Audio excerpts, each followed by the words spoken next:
you need to understand the context of your margin and your goals of that product. Well, as we grow up as a company and we have access to more data and in the market's more mature, we look at this as, okay, what are all the what are the different data points you need to be able not only to advertise successfully, but understand if you're running a good business or not. Mm-hmm. So with Flywheel, we're not only bringing in the advertising component and the ability to understand your metric. Bright Ideas episode number 351. Hey, I know what'll cheer you up.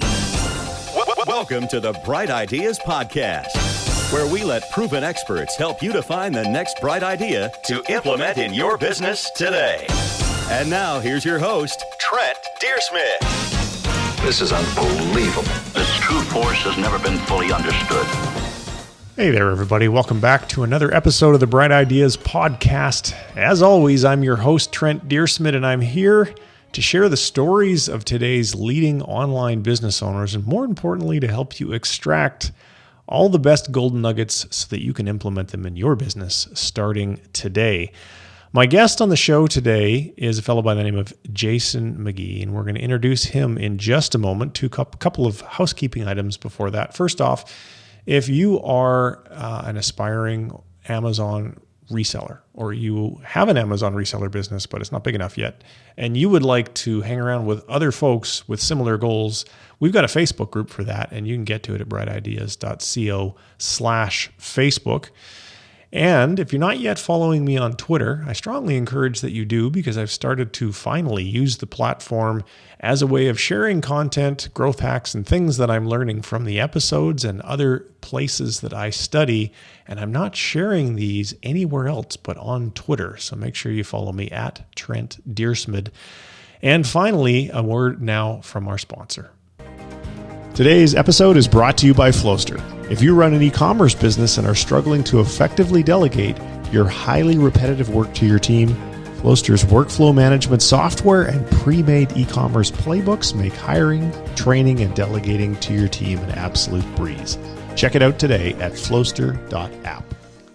On the show with me today is Jason Magee, the Senior Director of Sales at software company Takeometrics, a very powerful platform for advertising on Amazon, Walmart, and other marketplaces. Please join me in welcoming Jason to the show. Jason, welcome to the show. Trent, thank you so much for having me. I've been looking forward to this. Me too. Happy to have you here. So for the folks who maybe don't know who you are, let's start there. Who are you and what do you do? Loaded question. Jason Magee, I'm Senior Director of Sales and Business Development at Takeometrics. My job is to help make sure that our brands and retailers are scaling on the most valuable marketplaces, predominantly Amazon. That's obviously why we're here talking today. So that's what we do. All right. And we're going to dive into exactly that topic, how brands are scaling on Amazon, because I've yet to meet a brand that didn't want to grow. So let's start off with the thing that always gets the audience attention, an incredible result of some kind that one of your customers has achieved following, either using your software or following your advice or whatever. But let's get to the result. Yeah, well, I think one very good example is Nutribullet. I wanted to use this example because, one, a lot of folks recognize the name, but the other thing too is, although they're a pretty large company, the strategies that we've adopted for them transcend the size of a client. So Nutribullet came to us in a pretty unique situation where they are recognized for a number of very key terms, but they really wanted to focus on is incrementality, which means if I'm investing my money in advertising, is it moving the needle on top line sales, number one? Number two, if I were to stop advertising, would I still see those same sales? Or if I'm advertising, am I winning new customers that I would not have won otherwise? So when we took over the relationship and we were managing this for them, once we started with understanding their goals and a rebuild of their campaign structure, the results are incredible. I mean, we saw a 25% increase in top line sales over, I believe it was the 6-month period. But at the same time, what we also did is we decreased their ad spend by 15.1%. And we improved their ACoS by reducing it by 26%. So overall, year over year, their total sales grew 134%. So what you're seeing there is the have your cake and eat it too. How can you accelerate top line sales? How can you not necessarily have to spend more money to do that? And can you actually improve my efficiency? And in this case, can you make my improve my ACoS? So we are able to essentially do all of those things through our managed service. And most importantly, our technology who handles the bidding and a lot of the things that humans aren't very good at doing. All right. So obviously that is a fantastic result. And in the remainder of this episode, we are going to do our very best to unpack the things that you guys did to help them get there. So yep. I'm gonna pretend like I'm the ignorant guy who doesn't know anything about anything, and then we're gonna just go through this interview, and you're gonna shine the light on the areas where it needs to be shined. So, first question: should I just start advertising right away? Is that the first thing that you guys did for them, or what's the groundwork look like? If you like burning money, advertise right away. No, it all. I think the thing that's interesting about Amazon and beyond this particular example is advertising doesn't sit in a silo. You sort of have advertising sitting in the middle of the price of your products. Are they retail ready? Do you have good reviews, et cetera? And what's your inventory level of those products? So what you really need to do is unpack their business to understand nuts and bolts that lead you to driving a good advertising strategy.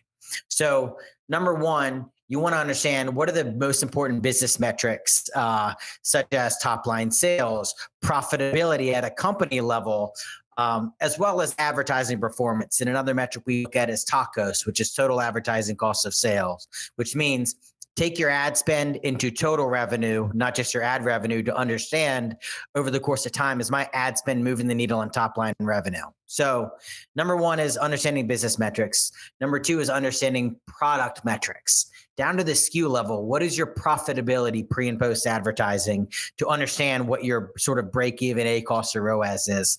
But then you need to look at what the goal of your product is based on where it is in its life cycle. Is this a product that's in a brand new launch that you really don't have a lot of sales history? Is this something that has some history, you're trying to grow it? Or is this something that's been your cash cow and it's in profitability mode? Then the last thing you need to figure out is, how do folks buy your products? Are they looking, they can buy a product either by looking up a brand name. That brand name can be your brand or a competitor's name. The behavior is different. And then maybe folks aren't looking for a brand, they're looking for a spec on a product. I just want, men's running shoes size 5 as an example, very small feet. But those are all the inputs you need to understand those data points before you even try and dictate what a good advertising strategy is. Long-winded answer, Trent, but hopefully that makes some sense. I so wish I had a tiny feet joke right now. It just segue, know, right? Segue would have been so good. I know, exactly. Too much time focusing on top line sales instead of their shoe size. All right. So I think you told me in our pre-interview that in addition to, or once you've done the things that you've discussed, the tactic that you're going to jump into next is listing optimization. Is that right? Yeah, absolutely. Okay. So let's assume that not everybody knows exactly what listing optimization is, high level. And if there's any important or takeaways or gotchas, be sure to highlight those.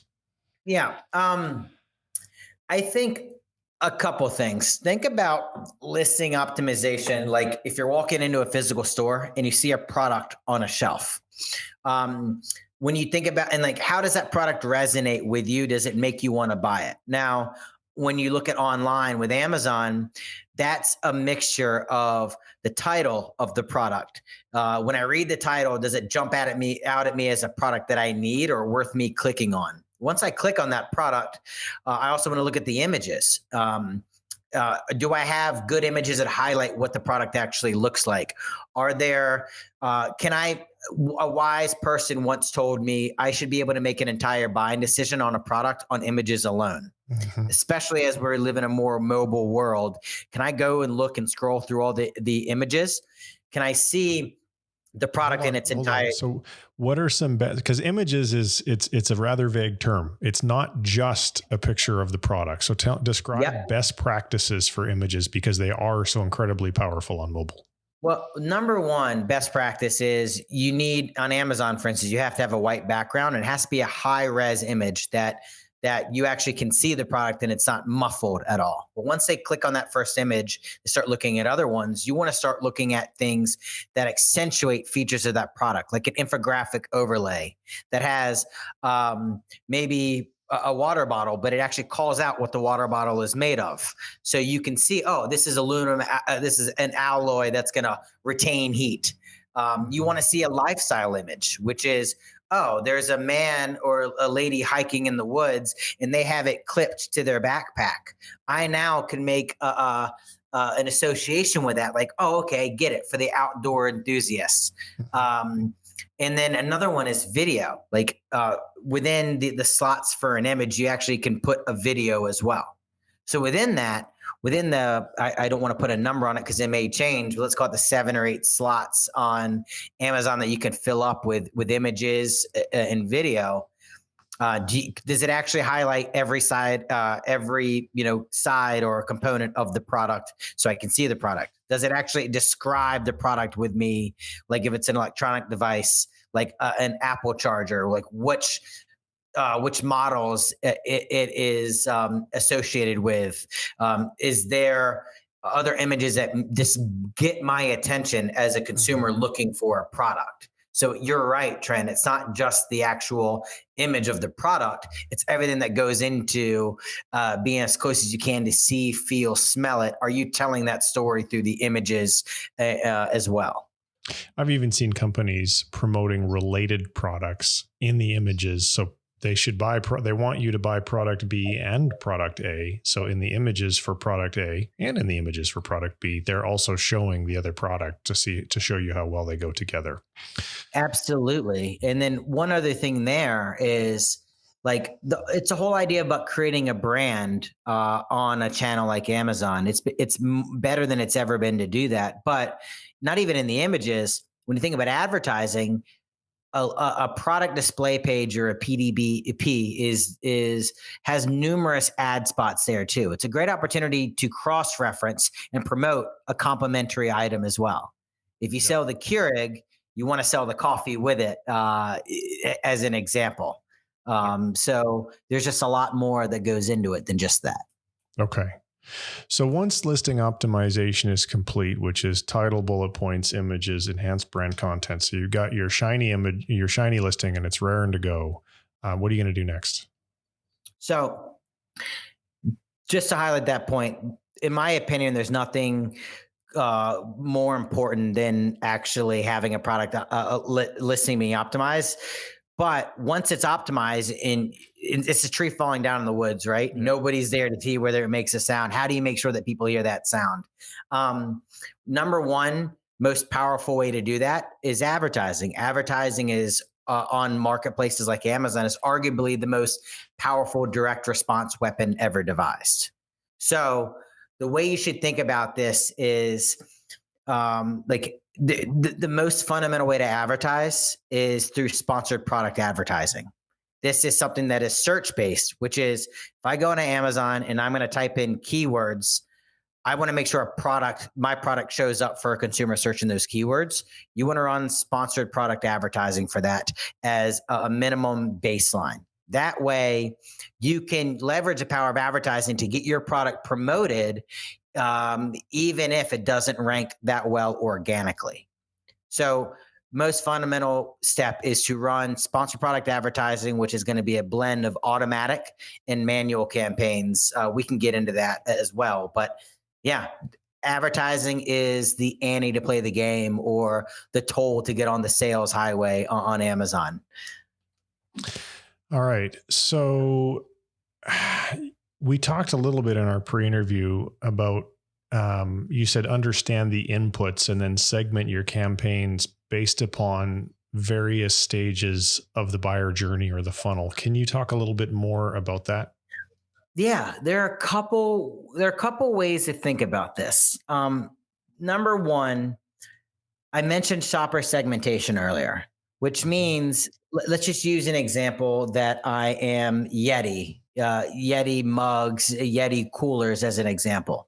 If I'm trying to buy a Yeti tumbler, what I'm going to do is or if I'm going to buy a tumbler, I'm either going to look up a brand name like Yeti tumbler, or I'm going to say Arctic tumbler, a competitor. So those are searches using brand terms. So you need to carve out how you show up if somebody's searching your own brand name, if you're Yeti in this case, but you also want to strategically latch on to other competitors and conquest them on their own terms. So if I'm Yeti, I might want to bid on Arctic mugs as an example. Mm-hmm. And then the third is generic. I as a consumer might not care of the brand. I just want to know, is it going to keep my coffee hot, as an example, or my coffee cold? So you have your own branded terms, competitor terms, and generic terms. You need to have a strategy for each of them. And the reason why this is important, for your own brand, you do not want to overinvest on your own branded terms, because you can easily cannibalize your organic sales by paying for that placement when you are probably going to get the sale otherwise.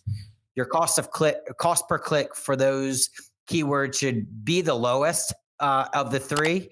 And your conversion rate should be the best because they're already looking to buy your brand. Mm-hmm. You should also have the best ACoS on that.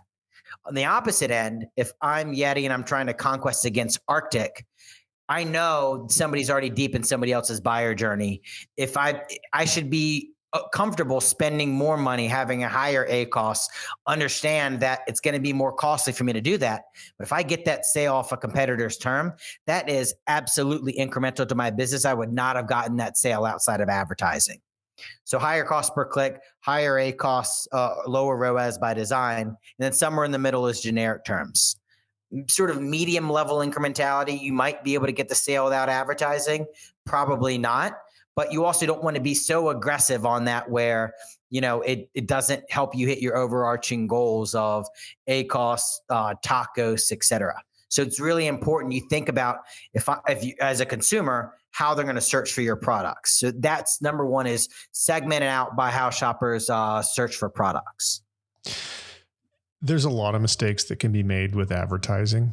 And in episode number 334, we talk a lot about that, as well as some of Amazon's newer marketing and advertising tools. My question for you, Jason, is if you had to pinpoint the single biggest mistake that you see brands making with advertising, what would that be? I think it's going into advertising without taking into account your margin and your goals. So you can answer the contextual questions such as, what is a good ACoS or a good ROAS? What is my goal of spending this dollar on advertising? It's going in there, treating advertising as if it's its own silo that has nothing to do with your inventory or your product margin, et cetera.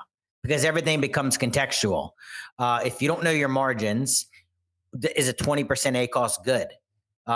If you don't know where a product is in its life cycle, if it's brand new or if it's one that's been around a long time, how could you effectively advertise if you don't understand the context? So I think that's what it comes down to, is not understanding the context in those inputs as we went through that make advertising determine what metrics are good or not.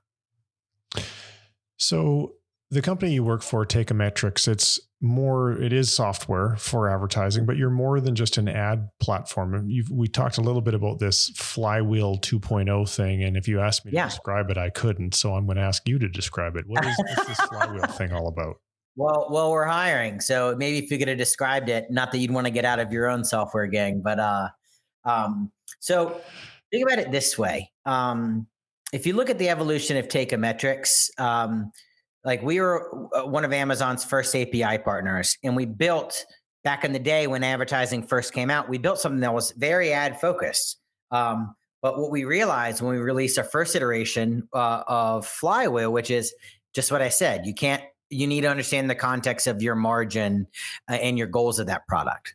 Well, as we grow up as a company and we have access to more data and the market's more mature, we look at this as, okay, what are all the what are the different data points you need to be able not only to advertise successfully, but understand if you're running a good business or not. So with Flywheel, we're not only bringing in the advertising component and the ability to understand your metrics down to the SKU level, we're now incorporating inventory in there. So you know how much inventory on hand. You understand the forecasted demand for your products using AI and machine learning in our data set. So if you know how much product you have on hand, what is sellable, what's not sellable, whether you're in excess of inventory, if you're low, and what your inventory turns on, what your return on advertising, return on inventory is, that goes beyond advertising. That's retail at its finest. Understanding how I move product in the digital space of Amazon in this case.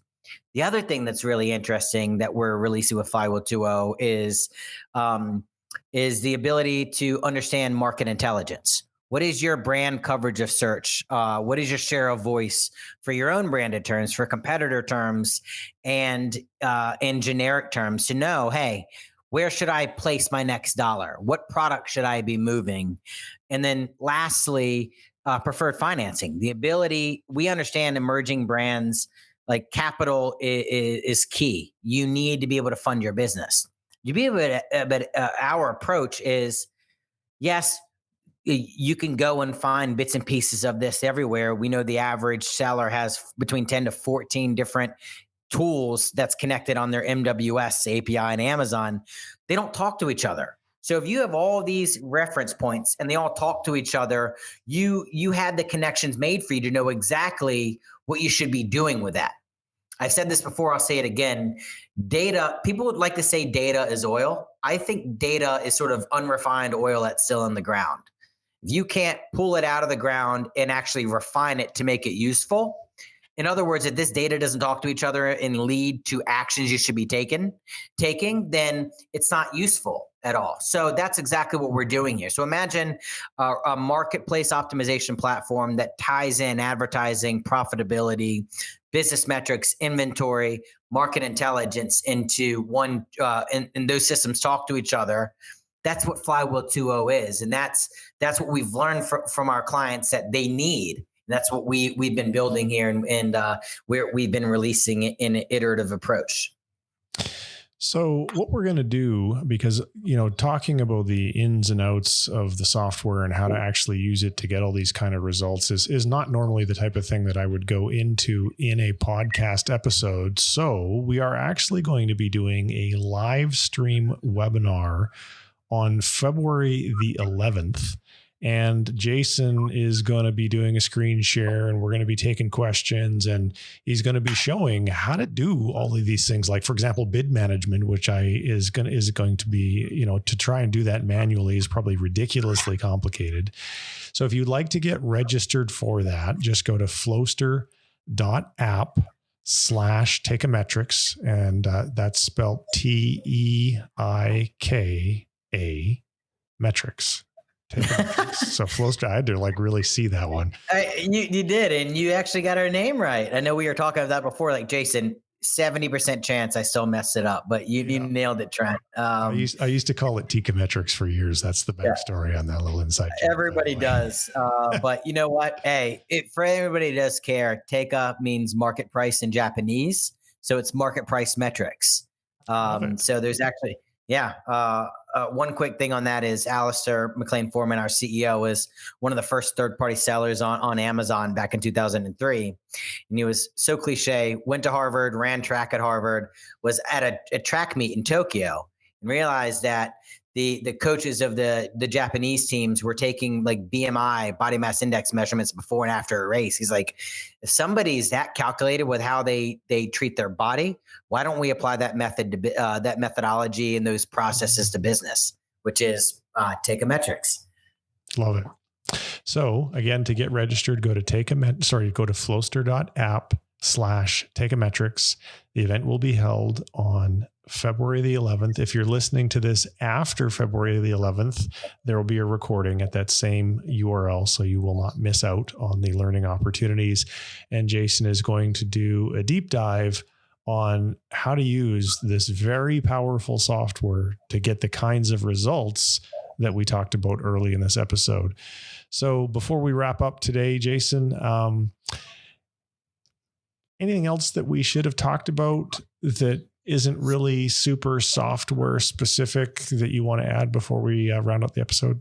Yeah, I think what's really important is that every company is obviously different stage of life, different funding. Every product is different in terms of their goals, et cetera. I think one of the things that's really important for us as a company to be able to deliver the value is understanding what are a client of ours goals. What are your goals, not only as at a company level, but each individual product? Like what are you trying to achieve, and what levers do you have to pull to be able to drive those changes? So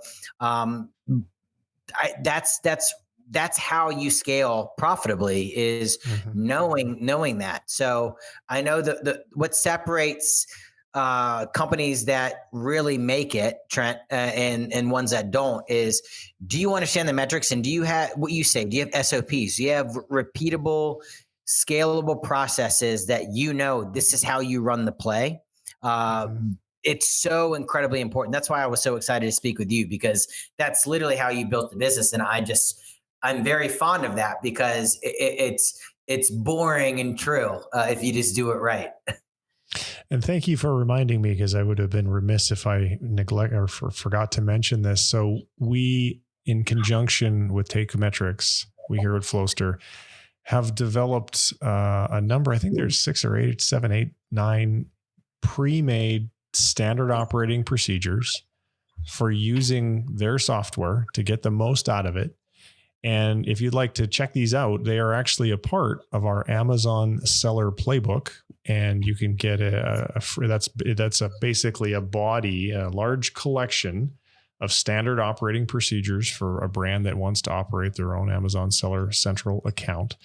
And you can check that out by just going to flowster.app/ASP, short for Amazon Seller Playbook, and you can get yourself a free 30-day trial, and you'll be able to check out those Takeometrics. See, I almost said it there. I got ya. Standard operating procedures. So even if you can't make the live stream, I would strongly encourage, if you are someone that is running your own Amazon Seller Central account and you want to scale and you want to make it easier to delegate work to your team, or maybe even use virtual assistants to delegate to, which can be obviously a very cost-effective strategy, make sure you check out the Amazon Seller Playbook as well. All right, Jason, thank you so much for making some time. This is like my 3rd podcast I've recorded today, so my voice is officially shot, and we are going to wrap this episode. I appreciate you being on the show. Yeah, well, thank you for what you do. I love it. It's certainly changing lives, so I appreciate it, Trent. Thanks. All right, guys. So that's it for this episode. If you enjoyed the episode and you haven't already done so, would really give you a tip of the hat if you would take a moment and rate, and review the show on your favorite podcast listening app. It does have a huge impact on the show, because it tweaks the algorithm and gets the show more exposure to more listeners. And again, I can't thank you enough if you would take a moment to do that. To get to the show notes for today's episode, go to brightideas.co/351, and we'll see you in the next episode soon. Take care. Bye-bye. Thanks very much for listening to the Bright Ideas Podcast. Check us out on the web at brightideas.co. All right, show's over. I'm tired.